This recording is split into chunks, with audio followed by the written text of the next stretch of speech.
नमस्कार प्यारे साथियों, मैं के आर जाट हेमिस क्लासेस की इस यूट्यूब चैनल में आपका हार्दिक स्वागत करता हूं। जैसा कि हमने पिछले वीडियो में मौलिक अधिकारों से संबंधित जो महत्वपूर्ण क्वेश्चन बनते थे उनके ऊपर चर्चा की थी। उससे पहले वाले वीडियो में हमने संविधान के स्रोत के बारे में चर्चा की थी कि किस प्रकार के क्वेश्चन परीक्षा में पूछे जा रहे हैं। और आज अपन नीति निर्देशक तत्वों के बारे में जो महत्वपूर्ण पर्सन है उनके बारे में चर्चा करने वाले हैं। तो शुरू करते हैं इस वीडियो को। आज का टॉपिक हमारा है नीति निर्देशक तत्व। इनसे संबंधित जो भी महत्वपूर्ण पर्सन बनते हैं उनके बारे में चर्चा करते हैं। तो शुरू करते हैं। पर्सन नंबर फर्स्ट, निम्नलिखित में से कौन सा नीति निर्देशक तत्व गांधीवादी विचारधारा पर आधारित है? जी हाँ, निम्नलिखित में से कौन सा नीति निर्देशक तत्व गांधीवादी विचारधारा पर आधारित है? अपने सामने चार ऑप्शन हैं। जी हाँ, अनुच्छेद 38, अनुच्छेद 40, अनुच्छेद 42 और अनुच्छेद 43 चार ऑप्शन में है। तो इनको अपने को बताना है कि निम्नलिखित में से कौन सा नीति निर्देशक तत्व गांधीवादी विचारधारा पर आधारित है। तो इनमें से बताना है कि कौन कौन से अनुच्छेद गांधीवादी विचारधारा पर आधारित है और कौन से नहीं हैं। तो याद रखना, बात करते हैं अपन। इनमें से दो अनुच्छेद ऐसे हैं जो गांधीवादी विचारधारा पर आधारित हैं। तो याद रखना, एक तो है अनुच्छेद 40 और एक है अनुच्छेद 43। याद रखना, इसमें दो अनुच्छेद हैं, हालांकि ऑप्शन बनाए नहीं, एक कूट वाला क्वेश्चन बनेगा। तो इसमें याद रखना, इसमें बी और डी ये दोनों सही हैं। इसमें बी और डी दोनों सही हैं। याद रखना, दोनों ही क्या हैं? सही हैं। क्योंकि अनुच्छेद 38 में क्या कह रखा है कि देखो, अनुच्छेद 38 में राज्य नागरिकों के लिए सामाजिक, आर्थिक, राजनीतिक न्याय की व्यवस्था करेगा। अनुच्छेद 38 में क्या है? याद रखना, अनुच्छेद अगर 38 की बात करें तो अनुच्छेद 38 में बता रखा है कि राज्य नागरिकों के लिए एक तो सामाजिक हो जाएगा, एक हो जाएगा आर्थिक। एक आर्थिक की बात कर लेंगे अपन, और एक बात करते हैं राजनीतिक। ठीक है, सामाजिक, आर्थिक और राजनीतिक न्याय की व्यवस्था करेगा कौन? राज्य करेगा। ये अनुच्छेद 38 में बता रखा है। दूसरी बात करते हैं अनुच्छेद 40 के बारे में। अगर व्याख्या करें तो याद रखना, अनुच्छेद 40 में कह रखा है कि राज्य किसका गठन करेगा? ग्राम पंचायतों का। याद रखना, राज्य ग्राम पंचायतों का गठन करेगा। राज्य ग्राम पंचायतों का क्या करेगा? गठन करेगा। राज्य ग्राम पंचायतों का गठन करेगा। याद रखना, महात्मा गांधी संविधान सभा में हालांकि वो नहीं थे, लेकिन वो कहते थे हमेशा कि भारत की आत्मा गाँवों में निवास करती है। भारत की आत्मा गाँवों में निवास करती है। महात्मा गांधी की मृत्यु मानी उनकी जो हत्या करी गई थी वो 30 जनवरी 1948 को करी गई थी।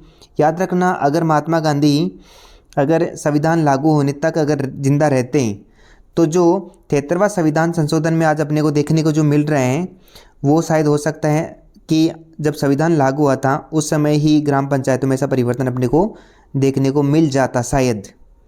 ठीक है, तो याद रखना, अनुच्छेद 40 में ग्राम पंचायतों का गठन। अब बात करते हैं अपन अनुच्छेद 42 की। अनुच्छेद 42 की अगर बात करें तो अनुच्छेद 42 में है कि राज्य मानवों के लिए मानवोचित दशाओं का विकास करेगा।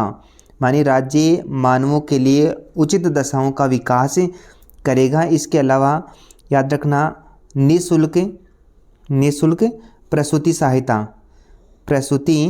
सहायता। याद रखना, निःशुल्क प्रसूति सहायता और राज्य मानवों के लिए उचित दशाओं का विकास करेगा। ये अनुच्छेद 42 में। अब बात करते हैं अनुच्छेद 43 की। अनुच्छेद 43 की अगर बात करें तो राज्य क्या करेगा? कुटीर उद्योगों के प्रोत्साहन में। याद रखना, राज्य क्या करेगा? जो कुटीर उद्योग हैं, कुटीर उद्योगों क्या करेगा? प्रोत्साहन करेगा। राज्य कुटीर उद्योगों का प्रोत्साहन करेगा। याद रखना, ये चारों की मैंने व्याख्या करके बता दी है आपको कि चारों अनुच्छेदों की व्याख्या किस प्रकार कौन से अनुच्छेद में क्या है। लेकिन इसका राइट आंसर हो जाएगा, याद रखना, एक तो अनुच्छेद 40 और एक अनुच्छेद 43। तो याद रखना, बी और डी दोनों इसके राइट आंसर होंगे। हालांकि कूट वाला क्वेश्चन था, इसमें आगे ऑप्शन नहीं बने हुए हैं।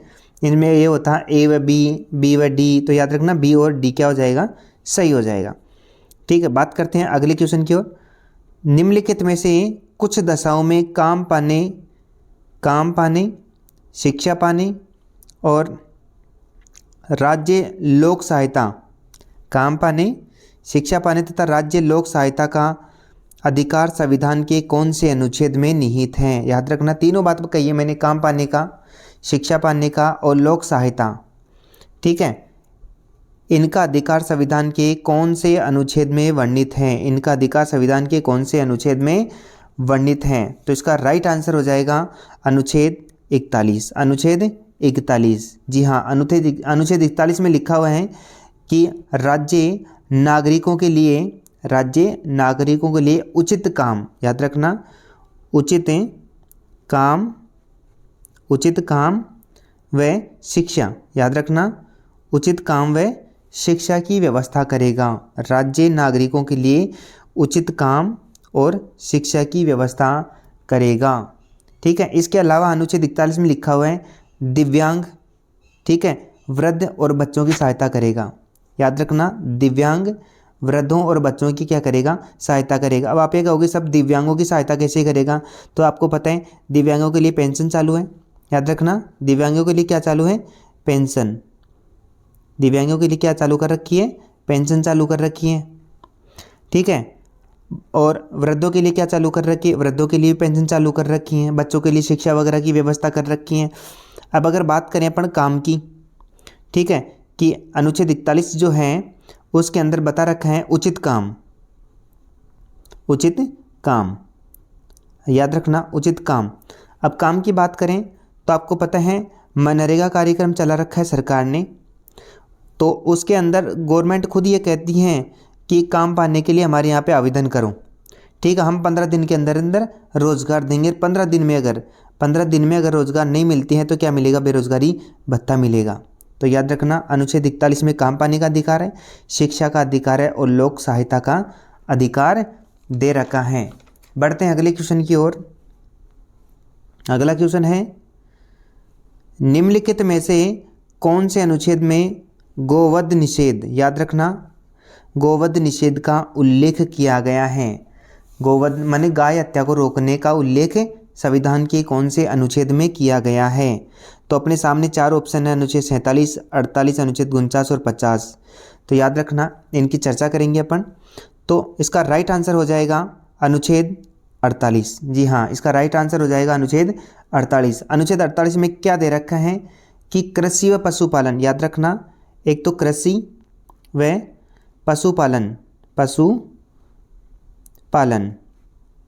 कृषि व पशुपालन, और याद रखना गाय पशुपालन के अंतर्गत ही आती है। तो कृषि व पशुपालन को विकसित करने के लिए वैज्ञानिक प्रयास करेगा। याद रखना कृषि व पशुपालन को विकसित करने के लिए राज्य क्या करेगा, वैज्ञानिक प्रयास करेगा। ठीक है, इसके साथ साथ में क्या दे रखा है अनुच्छेद 48 में दे रखा है इसके साथ में गोहत्या, माने गोहत्या के ऊपर रोक, गोहत्या पर रोक की बात करते हैं अपन, है ना, गोहत्या पर रोक अनुच्छेद 48 में दे रखा है। याद रखना एक इसकी मैं थोड़ा सा और डिटेल में बता देता हूँ अनुच्छेद 48 को, कि अनुच्छेद 48 का एक कैबी है, अनुच्छेद 48 का एक क्या है, कैबी है, जो अपने 42वां संविधान संशोधन था। 42वां संविधान संशोधन 1976 में इंदिरा गांधी के समय, 1976 में इंदिरा गांधी के समय 42वां संविधान संशोधन हुआ। इसमें राज्य वन व वन्य जीव तथा पर्यावरण की रक्षा करने का दायित्व किसका होगा, राज्य का। राज्य क्या करेगा, वन वन्य जीव तथा पर्यावरण की रक्षा करेगा। जी हाँ, याद रखना राज्य वन वन्य जीव पर्यावरण क्या करेगा, रक्षा करेगा। यह कौन से संविधान संशोधन में जोड़ा गया, 42वां संविधान संशोधन 1976 में जोड़ा गया, और अनुच्छेद 48 के, याद रखना नीति निर्देशक तत्वों के अनुच्छेद 48 के में जोड़ा गया। बढ़ते हैं अगले क्वेश्चन की ओर। अगला क्वेश्चन है नीति निर्देशक तत्वों के संदर्भ में निम्नलिखित कथनों पर विचार कीजिए। बहुत इंपॉर्टेंट क्वेश्चन है, ध्यान से देखिएगा इसको। नीति निर्देशक तत्वों के संदर्भ में निम्नलिखित कथनों पर विचार कीजिए। जी हाँ, दोनों कथन देख लेते हैं एक बार। नीति निर्देशक तत्वों की प्रकृति कैसी है, न्यायोचित है। ठीक है। दूसरा कथन है नीति निर्देशक तत्व देश के शासन के मूलभूत और विधि बनाने में इन तत्वों को लागू करना संसद का कर्तव्य होगा। ये दो कथन अपने पास दे रखे हैं, याद रखना, दो कथन दे रखे हैं। अब चर्चा करेंगे अपन, एक एक कथन की व्याख्या करते हैं। तो याद रखना नीति निर्देशक तत्वों की प्रकृति कैसी है? न्यायोचित। बिल्कुल न्यायोचित नहीं है, क्योंकि जब नीति निर्देशक तत्व मैंने पढ़ाए थे या कई बार अपने चर्चा भी की थी, पढ़ाने की तो बात कर रहा हूँ मैं ऑफलाइन की, ठीक है, या हो सकता है पिछले क्वेश्चनों में अपने चर्चा की हो कि नीति निर्देशक तत्व हैं उनको न्यायालय में चुनौती नहीं दी जा सकती। नीति निर्देशक तत्वों को राज्य अगर लागू नहीं भी करता है, ठीक है, तो उसके खिलाफ न्यायालय में कोई कार्रवाई नहीं हो सकती। इसलिए पहला कथन क्या हो गया? गलत हो गया। दूसरा है नीति निर्देशक तत्व देश के शासन के मूलभूत हैं और विधि मानी कानून बनाने में इन तत्वों को लागू करना किसका कर्तव्य होगा? संसद का कर्तव्य होगा। हाँ जी, नहीं, याद रखना, संसद का कर्तव्य नहीं है। फिर किसका कर्तव्य है? राज्य का कर्तव्य है। याद रखना, किसका कर्तव्य है? राज्य का कर्तव्य होगा, संसद का कर्तव्य नहीं। इसलिए ये कथन भी क्या हो गया? गलत हो गया। दोबारा बता रहा हूँ, नीति निर्देशक तत्वों की जो प्रकृति है, याद रखना, नीति निर्देशक तत्वों की जो प्रकृति है वो अवाद योग्य है। याद रखना, कैसी है प्रकृति? कैसी है? अवाद योग्य। अवाद योग्य। नीति निर्देशक तत्वों की प्रकृति कैसी है? अवाद योग्य, अर्थात न्यायालय में चुनौती नहीं दी जा सकती। और दूसरी कथन में अगर बात करें तो संसद का कर्तव्य नहीं होगा, वो कर्तव्य किसका होगा? राज्य का। याद रखना, राज्य का। इसलिए यहाँ संसद दे रखा है, ध्यान रखना, दोनों ही कथन क्या हो जाएंगे? गलत हो जाएंगे। और इसका राइट आंसर हो जाएगा न तो ए और न ही बी। याद रखना, न तो ए होगा और न ही बी होगा। याद रखना, दोनों कथन क्या है? गलत है। अगला है निम्नलिखित कथनों पर विचार कीजिए। निम्नलिखित कथनों पर विचार कीजिए, ठीक है। दो कथन दे रखे हैं अपने को। पहला है नीति निर्देशक तत्वों को नैतिक राजनीतिक मान्यता प्राप्त है, ठीक है। दूसरा कथन है नीति निर्देशक तत्वों को लागू करने के लिए विधान की आवश्यकता नहीं होती, ये स्वतः लागू होते हैं। विधान मानी कानून की आवश्यकता नहीं होती, स्वतः ही लागू होते हैं। तो बात करते हैं कि कौन सा कथन सही है और कौन सा गलत है। दोबारा चर्चा करते हैं इस कथन के ऊपर अपन। तो याद रखना, नीति निर्देशक तत्वों को नैतिक और राजनीतिक मान्यता प्राप्त है, बिल्कुल राइट कथन है, बिल्कुल सही है। नैतिक और राजनीतिक मान्यता प्राप्त होती है, ठीक है। बात करते हैं दूसरे कथन की कि नीति निर्देशक तत्वों को लागू करने के लिए विधान की आवश्यकता नहीं होती। जी नहीं, बिल्कुल गलत है। विधान की आवश्यकता क्या होती है? बिल्कुल होती है, विधान की आवश्यकता होती है साहब, ठीक है। तो याद रखना, इसका केवल और केवल राइट आंसर क्या हो जाएगा? इसका केवल ए सही है और आर मतलब ये सेकंड वाला गलत है। तो इसका राइट आंसर क्या हो जाएगा? ए ऑप्शन, ठीक है। क्योंकि इसके अंदर क्या होता है कि विधान की आवश्यकता होती है, विधान मानी कानून की आवश्यकता होती है। बढ़ते हैं अगले क्वेश्चन की ओर। अगला क्वेश्चन है निम्नलिखित में से कौन से वाद में कहा गया कि मूल अधिकार व नीति निर्देशक तत्व एक रथ के दो पहियों के समान है? बहुत ही इंपॉर्टेंट क्वेश्चन है। दोबारा बोल रहा हूँ मैं, निम्नलिखित में से कौन से मानी विवाद में कहा गया कि मूल अधिकार व नीति निर्देशक तत्व एक रथ के दो पहियों के समान है? एक रथ के दो पहियों के समान हैं। तो याद रखना, इसका राइट आंसर हो जाएगा मिनर्वा मिल्स वाद। मिनर्वा मिल्स वाद, ये वाद कब आया था? याद रखना, 1980 में आया था। ये वाद कब आया था? 1980 में आया था। तो इस वाद में नीति निर्देशक तत्वों की एक जो सुप्रीम कोर्ट के अंदर मिनर्वा मिल्स विवाद की अगर बात करें तो ये विवाद कब आया था? 1980 में आया था। जी हाँ, मिनर्वा मिल्स वाद कब आया था? 1980। तो इसमें क्या हुआ कि नीति निर्देशक तत्वों की जो एक बात को सुप्रीम कोर्ट में क्या दे दी? चुनौती दे दी। दोबारा बोल रहा हूँ, नीति निर्देशक तत्वों की एक बात को सुप्रीम कोर्ट में चुनौती दे दी। और कौन सी बात की जिसको सुप्रीम कोर्ट में चुनौती दी? तो याद रखना, 42वां संविधान संशोधन। 42वां संविधान संशोधन जो 1976 में हुआ था, उसमें अनुच्छेद 31 में सी जोड़ा गया। याद रखना, अनुच्छेद 31 में क्या जोड़ा गया? सी जोड़ा गया। उसमें इंदिरा गांधी ने उस समय ये लिखवाया इसके अंदर, मतलब संशोधन करवाया कि राज्य नीति निर्देशक तत्वों को लागू करते समय मौलिक अधिकारों का उल्लंघन कर सकता है। याद रखना, जो 42वां संविधान संशोधन में अनुच्छेद 31 जो सी जोड़ा गया उसमें ये उल्लेख किया गया कि राज्य नीति निर्देशक तत्वों को लागू करते समय मौलिक अधिकारों का उल्लंघन कर सकता है। ये मामला कहाँ गया? सर्वोच्च न्यायालय में। ये मामला कहाँ गया? सर्वोच्च न्यायालय में। और याद रखना, सर्वोच्च न्यायालय ने 1980 में मिनर्वा मिल्स वाद में ये निर्णय दिया कि मौलिक अधिकारों का उल्लंघन नहीं कर सकते। याद रखना, इसी वाद में सर्वोच्च न्यायालय ने 1980 में ये निर्णय दिया कि मौलिक अधिकारों का उल्लंघन नहीं कर सकते, क्योंकि मूल अधिकार व नीति निर्देशक तत्व एक रथ के क्या हैं? दो पहिए हैं। याद रखना, 1980 में सर्वोच्च न्यायालय ने निर्णय देते हुए कौन से वाद में? मिनर्वा मिल्स वाद के अंदर ये निर्णय दिया कि मूल अधिकार व नीति निर्देशक तत्व एक रथ के दो पहियों के समान है, इसलिए मौलिक अधिकारों में कोई परिवर्तन नहीं किया जा सकता। दूसरी चीज, को मौलिक अधिकारों का उल्लंघन नहीं किया जा सकता। तो इसका राइट आंसर हो जाएगा बी ऑप्शन। बढ़ते हैं अगले क्वेश्चन की ओर। अगला क्वेश्चन है, नीति निर्देशक तत्वों के संबंध में कौन सा कथन सत्य है? नीति निर्देशक तत्वों के संबंध में कौन सा कथन सत्य है? तो बात करते हैं अपन दोनों कथनों की। पहला कथन है ये नकारात्मक है, जैसा कि ये राज्यों को कुछ मामलों पर कार्य करने से प्रतिबंधित करते हैं। याद रखना, ये नकारात्मक है, जैसा कि ये राज्यों को कुछ मामलों में या कुछ मसलों पर कार्य करने से क्या करते हैं? प्रतिबंधित करते हैं। तो याद रखना, ये कथन क्या है? गलत है। ये नकारात्मक नहीं है साहब, ये क्या है? सकारात्मक है।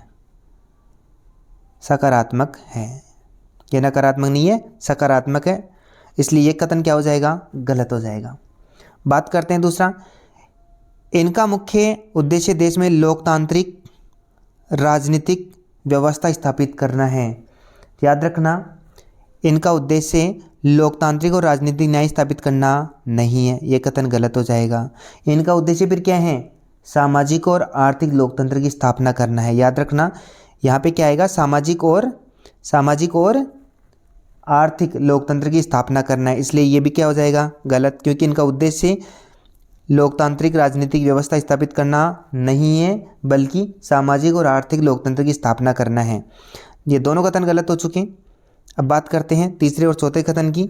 तो तीसरा कथन है, इनको लागू करने के लिए विधान की आवश्यकता नहीं है, स्वतः ही लागू हैं। तो याद रखना, ये इसकी अपन चर्चा कर चुके ऑलरेडी। विधान की आवश्यकता नहीं है, स्वतः ही लागू है। तो याद रखना, ये कथन भी क्या हो जाएगा? गलत हो जाएगा, क्योंकि विधान की आवश्यकता होती है। याद रखना, विधान की आवश्यकता होती है, इसलिए ये कथन क्या हो जाएगा? गलत हो जाएगा। अब कथन नंबर 4 की ओर बढ़ते हैं। ये समुदाय के कल्याण को प्रोत्साहित करते हैं, इस तरह ये समाजवादी हैं। बिल्कुल, इसका राइट आंसर ये हो जाएगा साहब, ये समुदाय के कल्याण को प्रोत्साहित करते हैं, इस तरह ये क्या है? समाजवादी हैं। बढ़ते हैं अगले क्वेश्चन की ओर। अगला क्वेश्चन है, राज्य आर्थिक संसाधनों के केंद्रीकरण को रोकेगा, संबंधित प्रावधान संविधान के कौन से अनुच्छेद में वर्णित हैं? राज्य क्या करेगा? आर्थिक संसाधनों के केंद्रीकरण को रोकेगा। केंद्रीकरण का मतलब जानते हो? केंद्रीकरण का मतलब होता है कि संपूर्ण आर्थिक संसाधन किसी एक वर्ग में निहित हो, एक वर्ग के हाथ में हो। तो अगर एक वर्ग के हाथ में रहेगा तो याद रखना, लाभ भी एक ही वर्ग को मिलेगा, लाभ भी एक ही वर्ग को मिलेगा। अगर संसाधनों का केंद्रीकरण न होकर के विकेंद्रीकरण हो, ठीक है, तो लाभ क्या मिलेगा? सभी को मिलेगा, बहुत सारे वर्गों को मिलेगा। लेकिन अगर आर्थिक संसाधन अगर केंद्रीकरण हो गया तो किसी एक वर्ग को ही क्या मिलेगा? लाभ मिलेगा। ठीक है, तो बात करते हैं कौन से अनुच्छेद में ऐसा वर्णित किया गया है। तो इसका राइट आंसर हो जाएगा अनुच्छेद 39C। अनुच्छेद 39C में ऐसा दे रखा है कि राज्य आर्थिक संसाधनों के केंद्रीकरण को रोकेगा। अब आप सोचोगे सर भाई अनुच्छेद 19 में तो पढ़े थे ABCD ऐसे, ये 39 में क्या आ गया मामला? तो आप कॉपी पेन लेके लिख लीजिएगा, मैं सारे अनुच्छेद लिखवा देता हूँ आपको। ठीक है, अनुच्छेद 39 में जो ABCD है ना, जो भी अनुच्छेद हैं वो सारे अनुच्छेद में लिखवा देता हूँ। तो सबसे पहले अगर बात करते हैं अपन अनुच्छेद 39A की, इसमें आप लोग, मैं बोलता हूँ आप लोग लिख लीजिएगा। ठीक है, तो अनुच्छेद 39 अगर A की बात करें तो A में है कि राज्य महिलाओं और पुरुषों को महिलाओं और पुरुषों को रोजगार के समान अवसर देगा। मैं रिपीट कर देता हूँ, आप लोग लिख लीजिएगा। राज्य महिलाओं और पुरुषों को रोजगार के समान अवसर देगा। ठीक है, ये अनुच्छेद 39 का ए हो गया। फिर बात करते हैं अनुच्छेद 39 का बी। इसमें भी आप लोग लिख लीजिएगा। इसमें बता रखा है कि राज्य भौतिक संसाधनों का उचित वितरण करेगा। याद रखना, किसका? भौतिक संसाधनों का। भौतिक संसाधनों का क्या करेगा? उचित वितरण करेगा। अनुच्छेद 39 बी में दे रखा है राज्य भौतिक संसाधनों का उचित वितरण करेगा। अब बात करते हैं अपन अनुच्छेद 39 सी की। 39 सी की कि राज्य आर्थिक संसाधनों के केंद्रीकरण को रोकेगा। याद रखना, आर्थिक संसाधनों के केंद्रीकरण को रोकेगा। लिख लीजिएगा। अब बढ़ते हैं अनुच्छेद 39 डी की ओर। अनुच्छेद 39 डी की ओर तो आप लोग लिखिए, राज्य महिला व पुरुषों को समान कार्य के लिए समान वेतन देगा। याद रखना, वेतन में समानता की बात करते हैं अपन कि अगर महिला और पुरुष दोनों हैं और समान ही कार्य करवाया जा रहा है, समान काम करवाया जा रहा है, तो उनको वेतन भी क्या होगा? समान होगा। तो रिपीट कर रहा हूँ, राज्य महिला व पुरुषों को समान कार्य के लिए समान वेतन देगा। ठीक है, अब इसके अलावा बात करते हैं अपन अनुच्छेद 39 ए की बात करते हैं अपन। 39 ई में लिखिएगा आप लोग।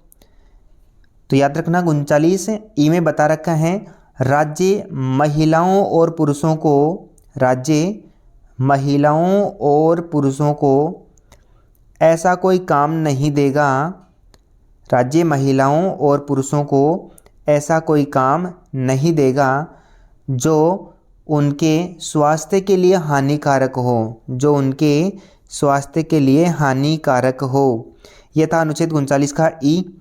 अब अगला लिख लीजिएगा 39 का एफ। अनुच्छेद 39 का एफ, इसमें लिखिएगा आप, राज्य बच्चों के लिए, राज्य बच्चों के लिए गरिमायुक्त व भयमुक्त वातावरण की व्यवस्था करेगा। रिपीट कर रहा हूँ, राज्य बच्चों के लिए गरिमायुक्त व भयमुक्त वातावरण की व्यवस्था करेगा। ठीक है, बढ़ते हैं अगले क्वेश्चन की ओर। अगला क्वेश्चन है, निम्नलिखित में से कौन से संविधान संशोधन अधिनियम द्वारा संवैधानिक संशोधन को न्यायिक प्रक्रिया से बाहर कर नीति निर्देशक तत्वों को व्यापक बनाया गया? निम्नलिखित में से, रिपीट कर रहा हूँ, निम्नलिखित में से कौन से संविधान संशोधन अधिनियम के द्वारा संवैधानिक संशोधन को न्यायिक प्रक्रिया से बाहर कर नीति निर्देशक तत्वों को क्या बना दिया गया है? व्यापक बना दिया गया है। जी हाँ, तो इसका राइट आंसर हो जाएगा 42वां संविधान संशोधन। 42वां संविधान संशोधन। 42वां संविधान संशोधन कब हुआ था? 1976 में। इस समय अपने प्रधानमंत्री कौन थी? श्रीमती इंदिरा गांधी। याद रखना, अब तक जितने भी संविधान संशोधन हुए हैं, लिखने ना चाहे तो अब तक जितने भी संविधान संशोधन हुए हैं उनमें सबसे बड़ा संविधान संशोधन 42वां संविधान संशोधन है। सबसे बड़ा संविधान संशोधन कौन सा है? 42वां संविधान संशोधन है। और सबसे अधिक विवाद वाला संविधान संशोधन भी कौन सा है?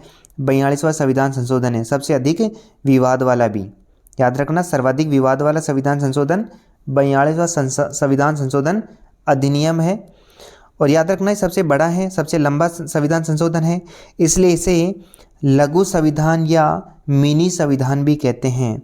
याद रखना, लघु संविधान या मिनी संविधान भी कहते हैं। और ये संविधान संशोधन श्रीमती इंदिरा गांधी के समय हुआ। ठीक है, उम्मीद आपको समझ में आया होगा। अगले क्वेश्चन की ओर बढ़ते हैं। अगला क्वेश्चन है, एक देश के लोगों के व्यवहार को नियंत्रित करने हेतु एक प्रकार का कानून होगा, संबंधित प्रावधान संविधान के कौन से अनुच्छेद में उल्लेखित हैं? एक देश के लोगों के व्यवहार को नियंत्रित करने हेतु एक प्रकार का कानून होगा, संबंधित प्रावधान संविधान के कौन से अनुच्छेद में वर्णित हैं? याद रखना, यहाँ पे प्रश्न पूछना चाह रहा है समान नागरिक संहिता। याद रखना, समान नागरिक संहिता की बात कर रहे हैं कि समान नागरिक संहिता संविधान के कौन से अनुच्छेद में वर्णित हैं, ऐसा ये प्रश्न पूछना चाह रहा है। तो याद रखना, बात करते हैं अपन। चार ऑप्शन अपने पास में, अनुच्छेद 41, अनुच्छेद 42, 43 और अनुच्छेद 44। तो समान नागरिक संहिता की बात करें तो समान नागरिक संहिता संविधान के अनुच्छेद 44 में वर्णित है। याद रखना, समान नागरिक संहिता, समान नागरिक संहिता, समान नागरिक संहिता की बात कर रहे हैं अपन। तो संविधान के कौन से अनुच्छेद में वर्णित है? अनुच्छेद 44 में। इसके बारे में थोड़ी सी अपन विस्तृत चर्चा करेंगे कि भारत में केवल एकमात्र राज्य कौन सा है? गोवा है, जिसमें क्या है, ये समान नागरिक संहिता लागू है। कौन सा? गोवा। याद रखना, गोवा में समान नागरिक संहिता लागू है और भारतीय किसी भी राज्य के अंदर समान नागरिक संहिता लागू नहीं है। एक एग्जाम्पल देता हूँ, शायद आपके समझ में आ जाए। ठीक है, कि हिंदू विवाह अधिनियम, याद रखना, हिंदू विवाह अधिनियम, अधिनियम कब बना था? ये 1955 में। याद रखना, हिंदू विवाह अधिनियम लिख लेना, कब बना था? ये 1955 में। इसमें हिंदू मतलब अधिकतम एक ही शादी कर सकता है, न्यूनतम और अधिकतम एक ही शादी कर सकता है। अगर दूसरी शादी करेगा तो उसके ऊपर क्या होगी? कार्रवाई होगी। और ऐसे ही मुस्लिम धर्म के अंदर व्यक्ति अधिकतम कितनी शादियां? 4 शादी कर सकता है। याद रखना, हिंदू एक ही शादी कर सकता है, अगर दूसरी शादी करेगा तो उसके खिलाफ कानूनी कार्रवाई हो जाएगी। वो एक परिस्थिति के अनुसार सबकी अलग अलग शर्तें होती हैं।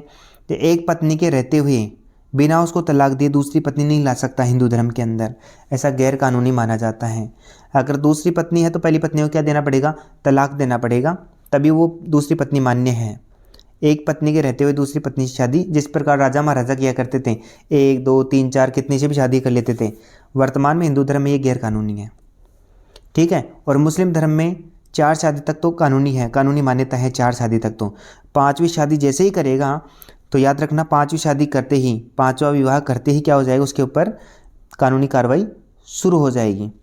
ठीक है, तो याद रखना, इसका मतलब सभी धर्मों के अंदर याद रखना, विवाह, उत्तराधिकार और गोद लेने, तलाक आदि नियम सभी धर्मों में क्या हैं? अलग अलग हैं।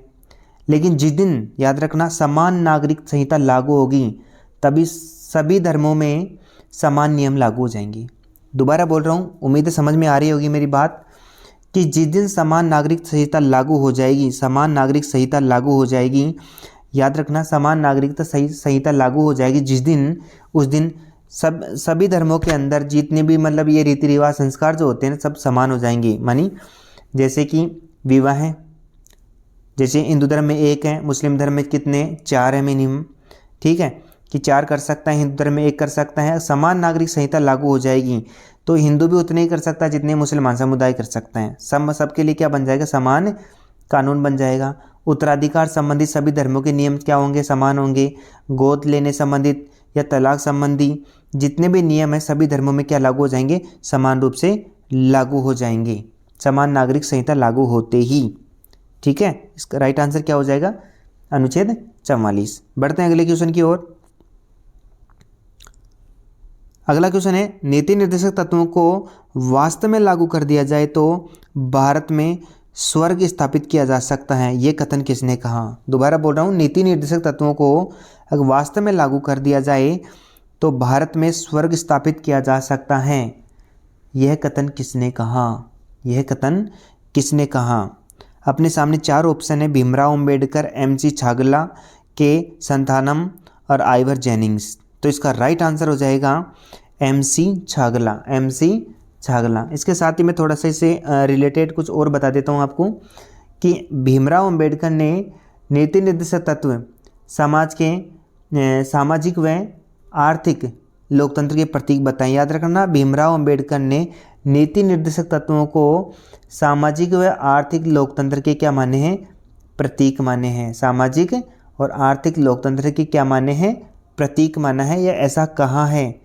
भीमराव अंबेडकर का कथन है नीति निर्देशक तत्वों के संदर्भ में। तो लिख लीजिएगा आप, मैं दोबारा बोल देता हूं कि भीमराव अंबेडकर ने नीति निर्देशक तत्वों के बारे में कहा कि सामाजिक व आर्थिक लोकतंत्र के प्रतीक माने जाते हैं। कौन? नीति निर्देशक तत्व। मौलिक अधिकार, याद रखना, मौलिक अधिकारों के माध्यम से राजनीतिक लोकतंत्र की स्थापना होती है।